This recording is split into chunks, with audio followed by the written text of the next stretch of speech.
အားလုံးမင်္ဂလာပါကျွန်တော်တို့ဒီနေ့ nodejs အခြေခံ training ပေးမှာဖြစ်ပါတယ် nodejs က javascript ကို browser ပြင်ပမှာ run လို့ရတဲ့ environment တစ်ခုပေါ့နော်သူ့ကိုများသောအားဖြင့်ကျွန်တော်တို့ API နဲ့ရေးရတဲ့နေရာမှာသုံးတယ်ပြီးလို့ရှိရင်အထူးသဖြင့် nodejs ကဘယ်မှာအားသာလဲဆိုလို့ရှိရင်သူက real time app တွေရေးရတဲ့အချိန်ကြာလို့ရှိရင်သူက asynchronous architecture ဖြစ်တော့သူကအထူးသဖြင့်သူ့ကိုလည်း real time app တွေရေးဖို့အတွက်ပဲသူကထုတ်ထားတာပေါ့ဟုတ်ပြီကျွန်တော် nodejs ကတခြားကျွန်တော်တို့ language ရေးရတဲ့အထက် nodejs က language တော့မဟုတ်ဘူးပေါ့နော်သူက environment တခြားကျွန်တော်တို့ java လို့ဘာလို့ရေးရတဲ့အထက်ပို့ပြီးတော့မြင်မြင်ဆန်ဆန်ပြီးတယ်ပြီးရတဲ့အကြောင်းရင်းကကုတ်ကလည်းတူနဲ့ရေးလို့ရတယ်ပေါ့နော် java မှာဆိုလို့ရှိရင်3-5ကြောင်းရေးရမယ့်ဟာကို nodejs မှာဆိုတစ်ချောင်းနဲ့ပြီးသွားတာပေါ့ကုတ်ကလည်းတူသွားတဲ့အတွက်ကို file လည်းနည်းသွားတယ်ပေါ့နော်ပြီးလို့ရှိရင် asynchronous architecture ဖြစ်တော့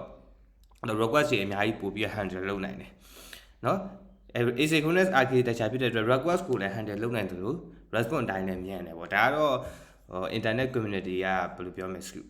survey လုပ်ထားတာပေါ့အကုန်လုံးတော့အတိအကျမှန်ချင်မှမှန်ဟုတ်ပြီကျွန်တော်တို့ nodejs intro တော့ကျွန်တော်ဒီလောက်ပဲပြောမယ်ပေါ့နော် nodejs ကျွန်တော်တို့စပြီးတော့ training ပေါ့နော်မစခင်မှာကျွန်တော်စမရေးခင်မှာအရင်ဆုံးကျွန်တော်ဘာလုပ်ရမလဲဆိုလို့ရှိရင် nodejs environment တော့ကျွန်တော်တို့စက်ထဲမှာထည့်ဖို့လိုတယ်အဲ့မှာ 16.15.1 ပေါ့နော် current long term support ပေါ့ current version နဲ့တုံးလို့ရတယ်ဒါပေမဲ့ long term support ပဲတုံးပါ current version ကဟို stable မဖြစ်သေးတဲ့အချိန်မှာတချို့ bug တွေကဟို beginner တွေပေါ့နော်အဆင်မပြေနိုင်တာလေးရှိဟုတ်ပြီကျွန်တော်ကတော့ nodejs ကိုတွင်းနာပြီးတာပေါ့နော်အကယ်၍ nodejs တွင်းနာပြီးသွားလို့ရှိရင်ကျွန်တော်တို့ command prompt ပေါ့နော် command prompt ရှိမယ်ပေါ့ဘာနေခဏပြလိုက်နော် command prompt အနေနဲ့ကျွန်တော်တို့က nodejs လို့ရိုက်လိုက်လို့ရှိရင်ကျွန်တော်တို့ဒီမှာဟိုအဲ့လိုမျိုးလေး version လေးပေါ်လို့ရှိရင်ဒါ node ကိုတွင်းပြီးသွားပြီပေါ့နော်တွင်းတာဆက်ဖြစ်တယ်ပေါ့အဲ့လိုမပေါ်ဘူး command not found ပါဆိုရင်လို့ရှိရင်တော့ဒါမှတွင်းရသေးပြီပေါ့အဲ့ဆိုလို့ရှိရင်ကျွန်တော်တို့ nodejs ကိုဒီကနေပြီးတော့ download ဆွဲပေါ့နော် Windows ဆို Windows Linux ဆို Linux အတွက် download ဆွဲပြီးတော့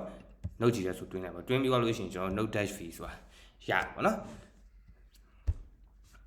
အဲ့မှာ nodejs ရလို့ရှိရင်ကျွန်တော်တို့က new တဲ့ node ထဲမှာကျွန်တော်တို့ javascript code တွေ run ကြည့်လို့ရတယ် console.log hello